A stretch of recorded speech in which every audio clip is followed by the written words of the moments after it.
Good morning and welcome to Friday Chalk Talk.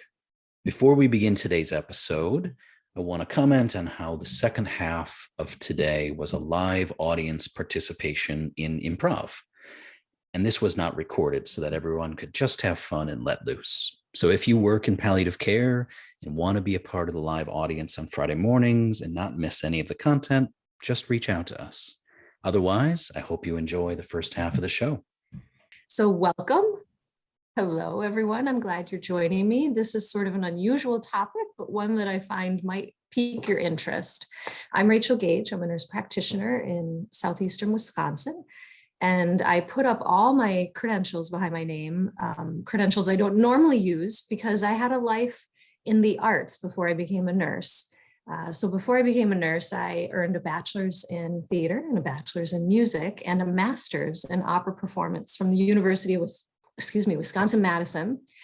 And for about 15-ish, plus or minus years, I made my living as a professional singer, actor, performer, and a teacher of all those topics. So I would teach a lot of people how to sing, how to dance, how to act in films and commercials and musical theater, as well as beginner piano. So I did a different life before I became a nurse. And I put up all those initials just because, healthcare is always all about the initials. So I thought this would be funny, kind of funny. Let's see if I can move my slides. So my disclosures, I don't have any financial disclosures to talk about. And my life before I became a nurse was on a ship. You can see it in the lower corner where I'm leaning. I worked on a British ship for 2 years and a Japanese ship for a year and sailed around the world, once to the east and once to the west. So it was pretty amazing. I saw 7 continents and sang on 7 continents. And this of the 7 continents, we've got Australia, Croatia, Antarctica, Easter Island, Namibia, the Great Wall of China, and Bangkok. Just a few fun excursions and adventures. But in my background, when I was at UW-Madison earning those first 3 degrees, I did a random course at Comedy Sports in Improv, and they had sort of a amateur troupe. And so I joined their amateur troupe and learned a lot about improv. And improv is a skill that I actually find very, very useful in my meetings with families, in adapting to ever-changing environments. And also it can just be a fun little hobby or a fun diversion in the background. Haven't used it in a while as far as hobby, but. So what is improv?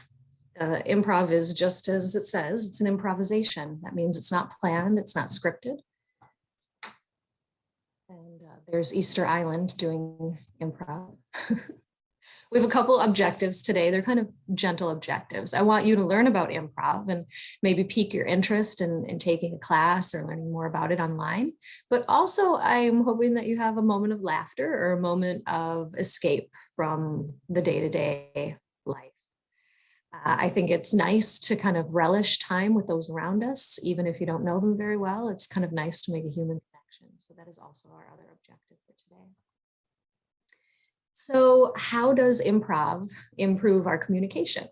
There's been a lot of research on healthcare and improved communication. We know that it can have a huge effect on our patients' safety and understanding of what we're recommending to them.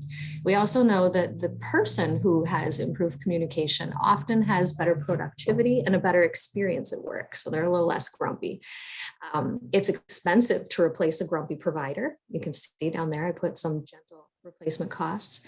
But also we know that if there's a good provider or a caregiver patient experience, that patient, if they are given a survey, reports a much better and happier experience with their stay or their clinic visit. There's some significant costs. This is the Institute of Medicine. They did this in 2012. They sort of looked at the state of the nation and what are we wasting here in the state of the nation as far as healthcare costs. And a lot of these could be argued would be improved with better communication. So just look at those costs. If you're an administrator, those will make your eyes roll. It's a lot to think about.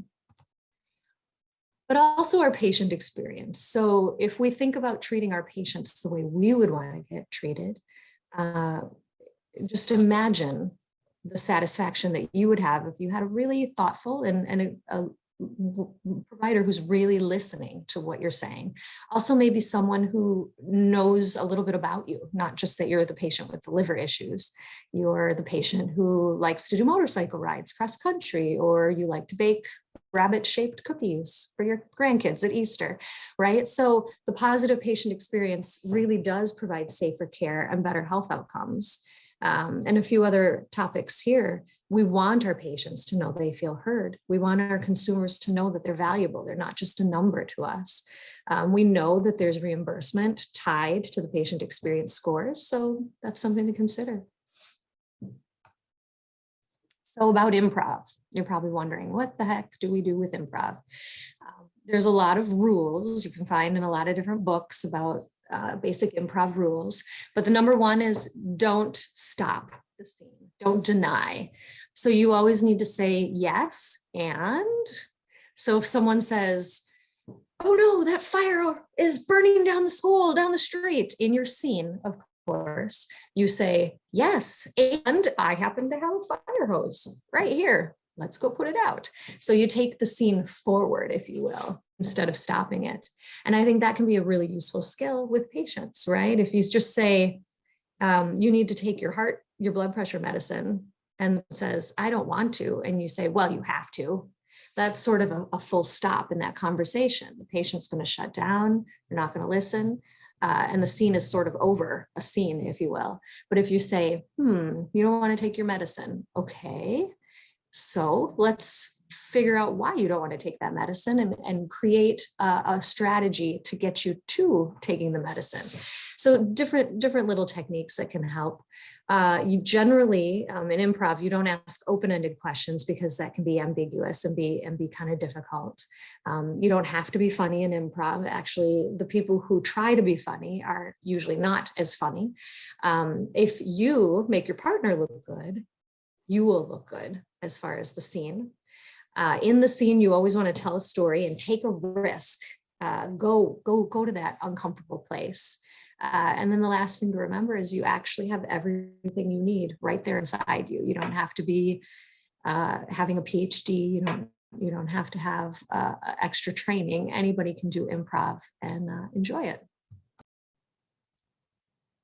So Tina Fey wrote a book, and I have to tell you, I have not read it at all, but I found this great little photo from her book, and it's absolutely true. The first rule is to agree. Always say yes, and then the second rule is add something of your own. Yes, and take it somewhere new. Don't ask questions all the time. Absolutely make some statements, but be a part of the solution. And I think these are great suggestions for when we go in and see patients. Say yes and instead of no, or we can't do that, or sort of ending that conversation. Add something of your own, which could be learning something new about that patient instead of just sticking to your usual script. And then be a part of the solution. So the patient is sort of one mind, they're only going to do this way because that's the way they always do it. But maybe there's a better solution for their health. And again, there's no actual mistakes if you improv. And if you are seeking to have better communication, it's an opportunity. So think of it as an opportunity. So here's a little comic I found that was just sort of funny. And I'm not sure if people are aware, but a lot of the major medical schools in the nation are actually utilizing improv and teaching our new doctors. I'm not sure if they're doing it in nursing schools or chaplaincy schools or social worker schools or any of the other schools yet, because there's just more information online about medical schools. But Johns Hopkins, Harvard, the University of Wisconsin-Madison, Northwestern, all of these schools had articles online talking about how they're using improv to better equip their doctors, their students. To kind of recap a few of the benefits, you are improving your own capacity to cope with uncertainty. You're able to be more flexible. You can pivot, big word in the last 2 years, pivot here, pivot there, adjust with COVID. You can think outside the box a little better. Think of a creative solution to help the patient or to help yourself in your work situation. Helps you have a little more open listening, because you've really got to listen to what the patient is saying. Or if you're an improv actor, you've got to listen to what your partner in the scene is saying to really be able to answer or communicate effectively. Again, it can improve our patient experience. It can maximize compassion. It can maximize empathy.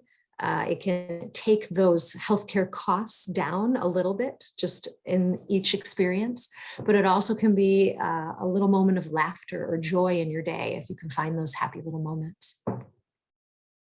A lot of business schools also utilize improv in order to deliver a better customer experience. I found this excellent article, Katie Watson, she's an attorney, but she's also a professor at Northwestern. She teaches a medical improv class for the medical students. And she contends that while physician-patient encounters are structured, every interaction is actually improvised. So we should go with that river instead of fighting against that river.